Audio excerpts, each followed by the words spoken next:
I'll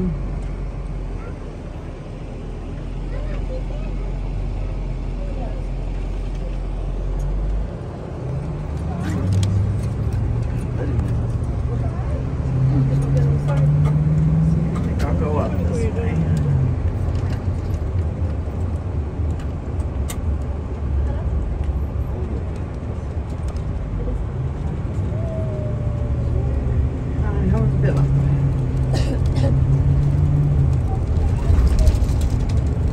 This is actually a good road because everything is kind of up close. But this first farm here on our right, typical Amish farm, anywhere between 50 and 300 acres.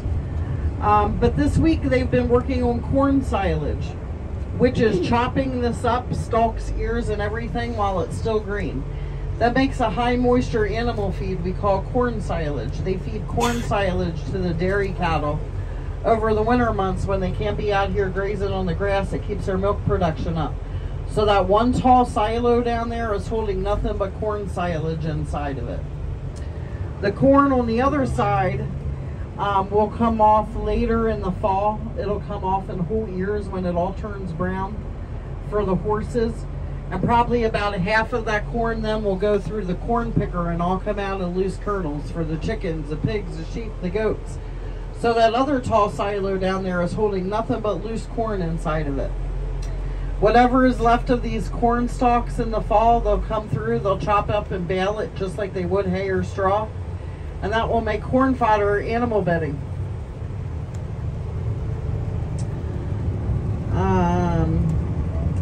The next farm up here on our right, they still have the old green water tower that stands.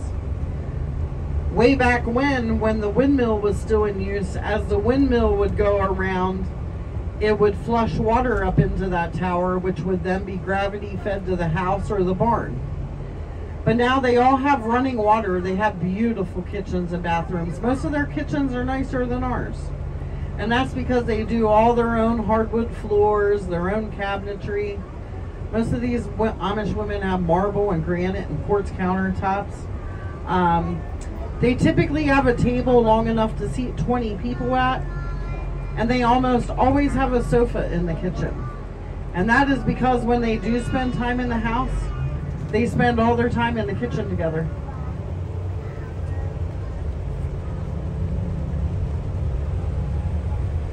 Up here on the left, those are his workhorses up there under the one tree. Those are the only thing the Amish use in the fields are their horses and the equipment. No tractors in the field. But those are his workhorses. They're getting a day of rest today too. That little tan and white shed in the middle of the driveway, that's their phone. They have all had landline telephones since the early 1950s, just always outside away from the house. And they've always been very strict about the telephone.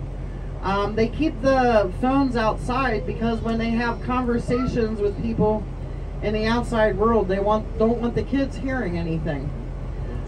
So basically any conversations that happen outside a home stay outside their home. Hers is right here next to her garden. The only conversations they have inside the home are face-to-face with you. If they have a business, they can have a cell phone. Their cell phones, they can only place and receive calls. They turn them on in the morning, and at 5 o'clock when business ends, they shut them off. If the kids have a cell phone, it's because they're 16, they're working a job, they're paying for the phone, and they have not been baptized into the church yet. Once they get baptized into the church, they have no more cell phones. This house over here on the left, she runs a fabric store out of. She mainly sells fabric for their clothing. She has a few quilting supplies.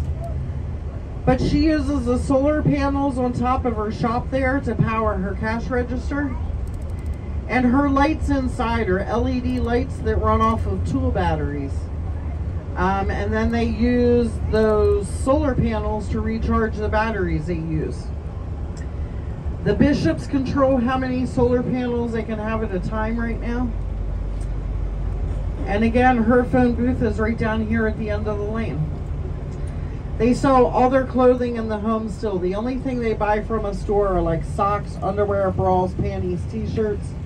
Their black Carhartts they wear during the winter. Everything else is sewn in the home.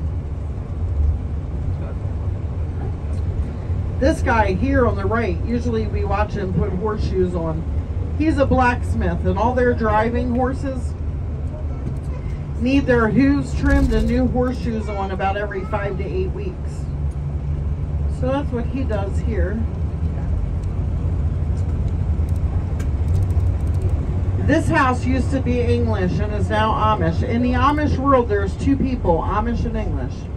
If you're not Amish, you're English, and we're all English here today. But Amish bought this house from us, and they made it beautiful again. They did an addition during COVID last year.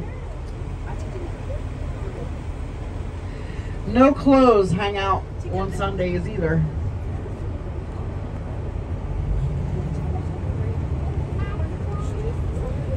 These Holstein cows that are out here, typically they milk between about 3 and 8 gallons of milk a day.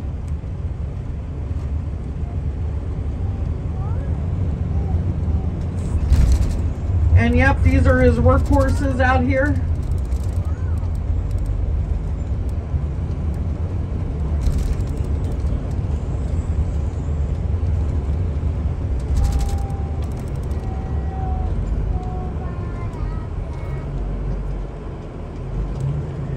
Both of these homes on our right-hand side are also Amish.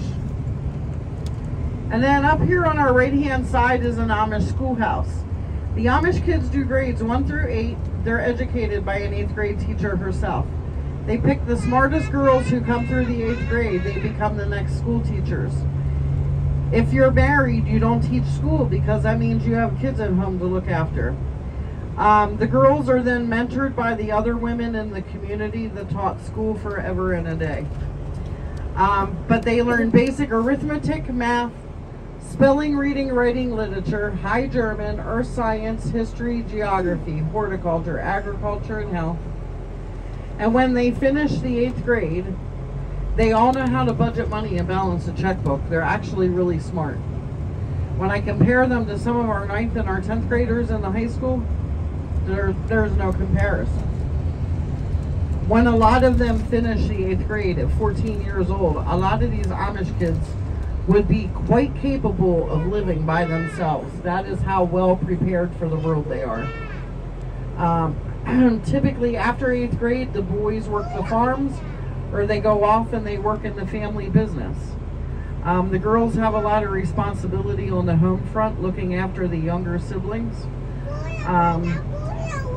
Because a lot of times the moms are out in the field working with dad, which leaves the oldest siblings to look after the young ones.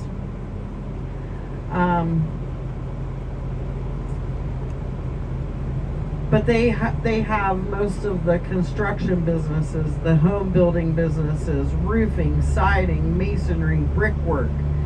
They're building barns and silos and pretty much anything and everything imaginable. There's an Amish business for everything. Like up here on the left a little bit is a business called Heritage Floors. This business was started by 3 Amish brothers back in the 1960s. They had flooring buggies and they went around and they did flooring jobs. Now today they own their own fleet of vehicles, and that's why they need us to work for them, because they always need drivers. So there's a lot of retired men who do nothing but drive for the Amish. So yeah, they grew into this big flooring business. They've got their own fleet of vehicles, and they have English who drive for them every day. Typically they pay anywhere between $1.50, $2 a mile, and $20 an hour wait time. Up here on the left, another Amish business called Peckway Starter and Alternator. They rebuild starters and alternators, and they're also having church today. But during COVID, our local car dealerships were over here using these guys. It was hysterical.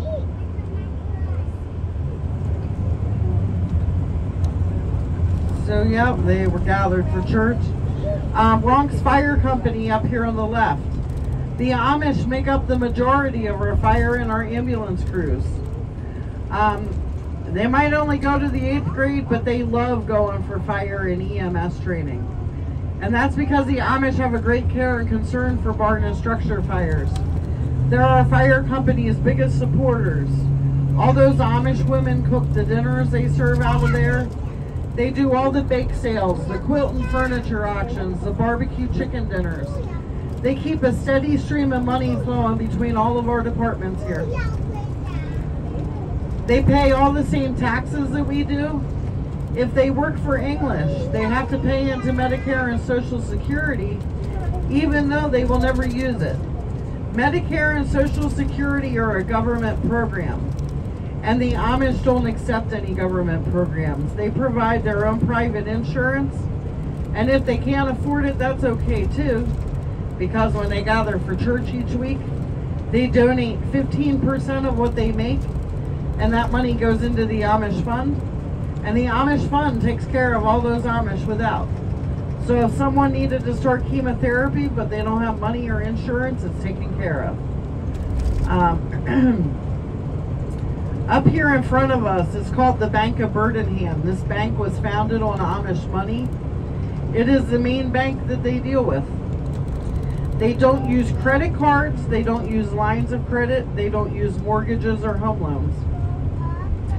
And up here where the tents are set up, where all the fencing is, this is where they hold all their benefits and their fundraisers at. One of their biggest benefits that they do every July is their benefit for Haiti.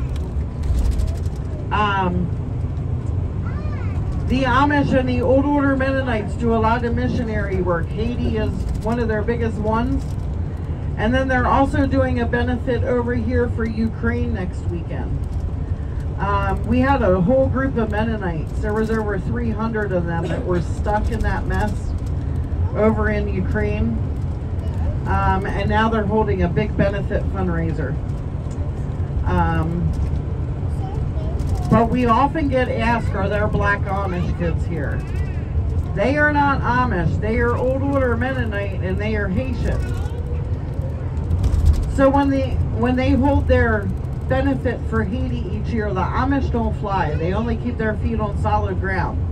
The Mennonites go over. They are building tiny homes and digging wells over there. And they adopt a lot of those Haitian kids.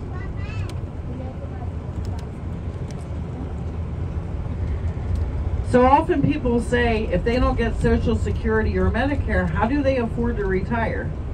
Well, the Amish don't spend money freely like we do. They save everything, they waste nothing. Like this house up here in front of us, this is what we call a doty house. Typically when the oldest son gets married, he usually builds a house right up next to mom and dad's. Because typically once they reach retirement age or they're ready to leave their farm or their house behind, they leave it to the oldest or the youngest son. So typically when the oldest son gets married, he builds a house right next to mom and dad. This is a young married couple with kids here. They've got his parents and his grandparents here also. So you can tell there's 3 generations living here. There is no nursing homes for the Amish. They all take care of one another from the cradle to the grave. And then there are some Amish who love to hunt and some Amish who raise deer like he does back here. And they'll just humanely euthanize one when they're ready to butcher. But they do, they live off the land. They raise their own meats, their own fruits, their own vegetables, and all the crops they grow for their animals. This is alfalfa over here to the left. This will be cut and turned into hay probably sometime this week.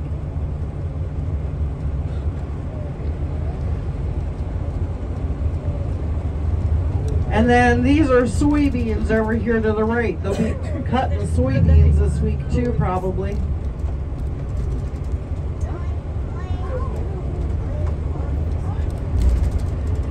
Amish weddings. Weddings take place on Tuesdays and Thursdays in November, December, and March. Tuesdays and Thursdays because they're oddball days of the week when the traffic is less. And typically when they have a wedding, it's at the home of the bride's parents. And there's anywhere between 400 and 800 people at a wedding. Typically when they get ready for a wedding, you can always tell who's going to host a wedding, because they do a physical add-on to a house to have a wedding for one day. So with this house up here, what they would do is they would bring that front porch all the way out here to the fence line. They pitch a roof, they put sides on it, they wrap it in plastic in case it rains or it gets cold. But that's where they would set up all the tables for the wedding dinner. The very next day, they tear it all down. They haul it off to whoever's going to have a Thursday wedding. When Thursday's done hosting theirs, they haul it off to whoever's going to have one on Tuesday. So typically you get there at 8 o'clock for a wedding. You have coffee and donuts and fellowship till about 10:15. The wedding itself takes place at 10:15. By 10:30, it's all said and done and over. They exchange their vows in front of God and everybody there. No rings exchanged, just their vows. And instead of a typical honeymoon like we do, they go around and they spend one evening with each member of their church to have dinner and receive their wedding gifts. During that period, somewhere, someone presents them with a piece of land that they're going to build their house on. And when they get done visiting with everyone, that is when the church comes together to build their house and their barn for them. So typically, on average, that's anywhere between 120 and 300 Amishmen working on a house and a barn. So usually it takes them 5 to 7 days to do a house and 2 days for a barn.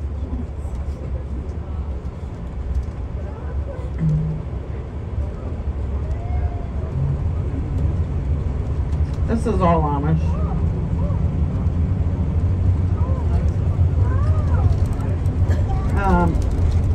So for a lot of the Amish that got married last November, now they're raising all their crops this summer. So for those that couldn't afford to build their house last year, when they received their, especially like those that grew their tobacco this summer, they'll receive their tobacco checks at the beginning of March, and they'll use that money then this spring to build their houses. This is all Amish. They are having church here on the left today.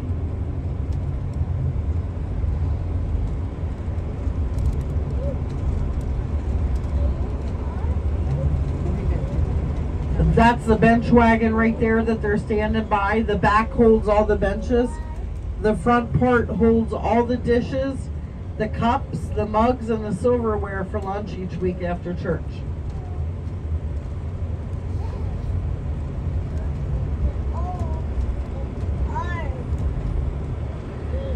Up here on the right, we have another schoolhouse. Other schoolhouses sit apart about every 1.5 to 2 miles. They do 180 days just like our kids do, except the Amish kids go to school on federal holidays. They don't have teacher and service days. They don't have any snow days. We could have 4 foot of snow. They're going to school. And they really don't get off for holiday vacations. So they will finish school May 1st to May the 2nd. 20 to 30 students per schoolhouse. They get to school at 8 o'clock. They have prayer. They sing hymns until 9. And then from 2:30 until 3, they have prayer again. They sing a few more hymns. And they go home for the day. They rotate subjects and grade levels every half hour. And they love recess. Usually when we go by, they're playing baseball. But they do. The Amish kids love school. They were ready to go back to school. They worked hard this summer. So when they finish school in May, they'll finish just in time to help plant corn and tobacco again.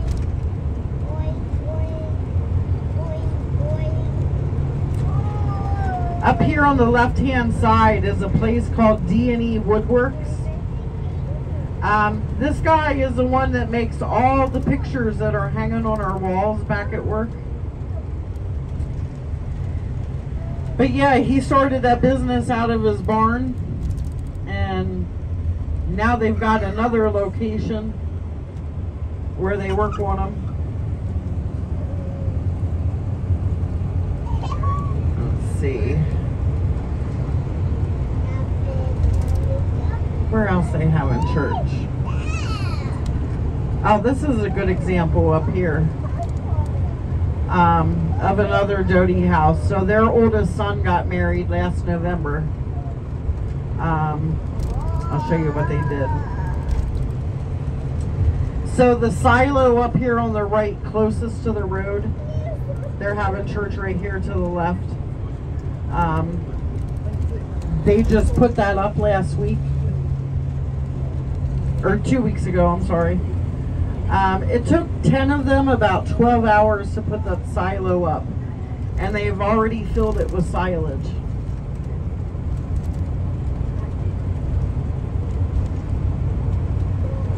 But they're all single concrete pieces, and then they get the band around them. Their oldest son got married last year. So him and his wife moved in here next to mom and dad.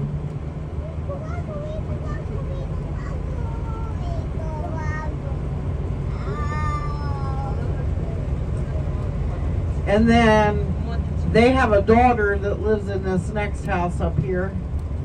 Their church built this house after they got married 4 years ago now. This house took them 5 days. The barn took them 2.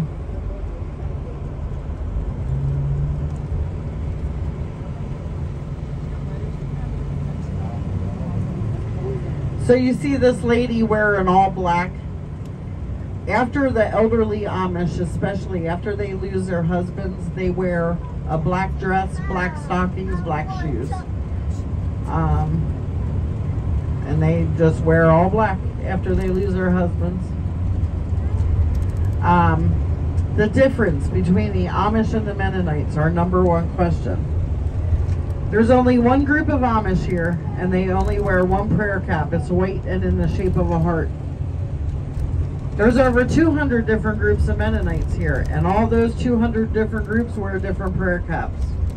They come in all different colors, shapes, and sizes.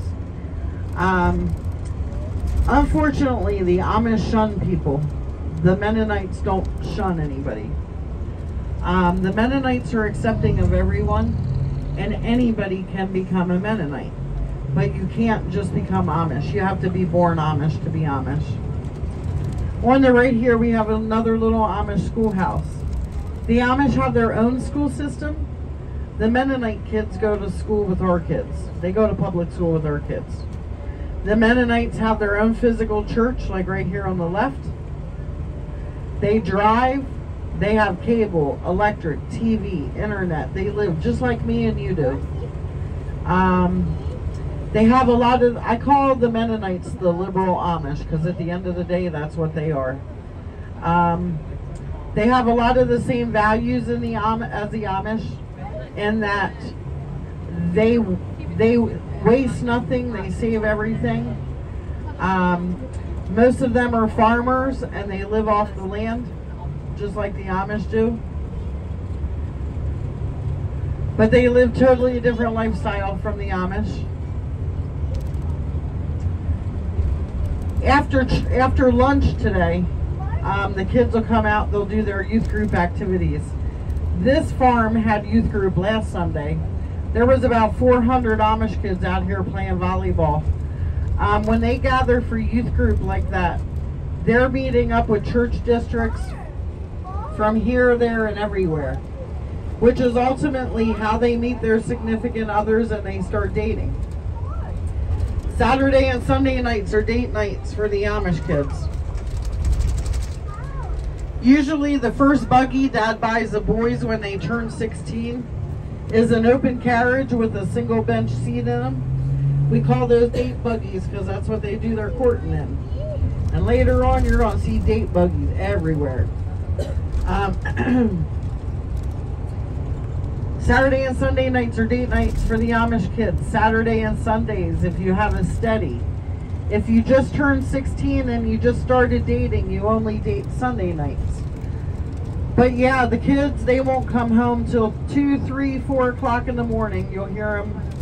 You'll hear all the clip-clop of the horses coming up the road, and you'll hear all the kids laughing and carrying on. So yeah, date night for the Amish kids tonight. This is an old grain mill. And this house to the left across the street, that house, brick house, was part of the Underground Railroad. And a lot of the houses over this way were also part of the Underground Railroad. Back in the day, the Amish were a great cover-up for helping the slaves through. Nobody ever would have suspected the Amish of that. When they first arrived over here, I'm going to let this truck go.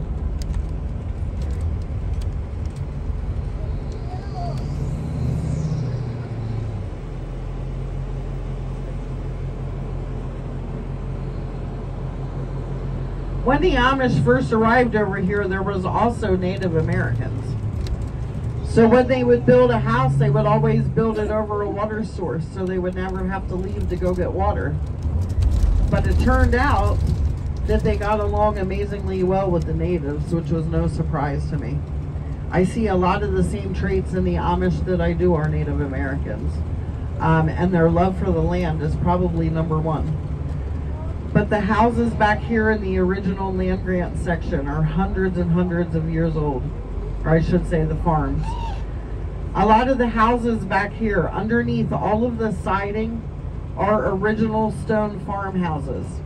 They were never allowed to have siding or shutters on the houses until about 15 years ago.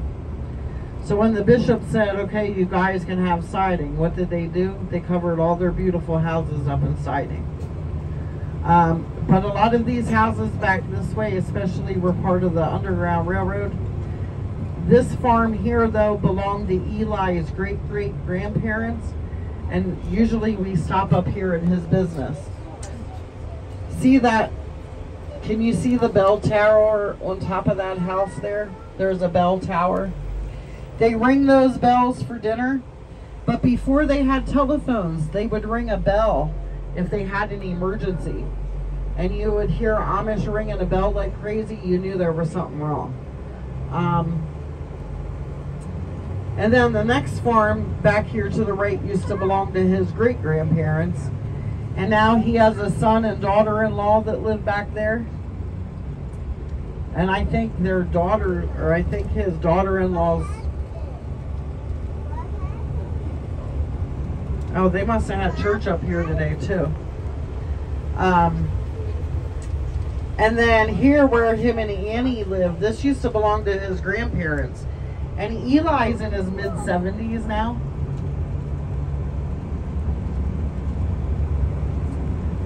But this brick and white home is where him and his wife used to live, and they gave that house to their daughter and son-in-law.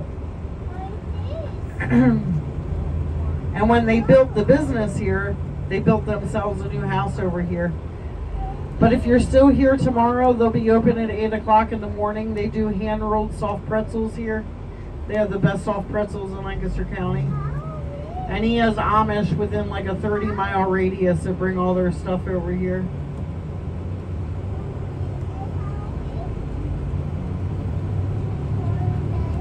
Yep. Amish funerals. When someone passes away in the Amish community, they work with one local funeral home here, and the only thing they do is have a person embalmed. Typically they receive them back in a few hours, and as soon as they receive them back, they dress them for burial. The men and women both get buried in white, and the Amish come as a community to the home of the deceased for a viewing. And it's done just like they do church. But for those 2 days, that's all you see are hundreds and hundreds of buggies going to and from the same house.